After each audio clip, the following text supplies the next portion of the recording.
కీర్తనల గ్రంథము 20వ కీర్తన 4వ వచనము. నీ కోరికను సిద్ధింపచేసి నీ ఆలోచన యావత్తును సఫలపరుచును గాక. ప్రియులారా, దేవుని వాగ్దాన వాక్యము. ఆయన నీ కోరికను సిద్ధింపచేసి నీ ఆలోచన యావత్తును సఫలపరుస్తానని లేఖనం ద్వారా తెలియచేయుచున్నాడు. ఈ రోజున నీ ఆశ, నీ కోరిక ఏమై ఉంది? ఆయన యందు నీవు ఆనందించగలిగితే తప్పకుండా ఆయన నీ కోరికను సిద్ధింపచేస్తాడు. ప్రార్థన. పరిశుద్ధుడా యేసయ్యా, మీకు వందనాలు.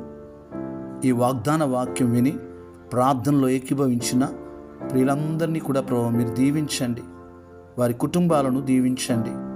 ప్రభువా, మీ వాగ్దాన వాక్యము కొరకై వందనాలు. మా కోరికను సిద్ధింపచేసి మా ఆలోచన యావత్తును సఫలపరుస్తానని వాగ్దానం చేశారు. మీ నామమునికే మహిమ చెల్లిస్తున్నాం. ప్రభువా, ఈ రోజున ప్రభువా వారి యొక్క ఆశ ఏమై ఉందో, వారి కోరిక ఏమై ఉందో వాటిని మీరు సిద్ధింపచేయండి, నెరవేర్చండి. యేసు నామములో ప్రార్థిస్తున్నాము తండ్రి. ఆమెన్.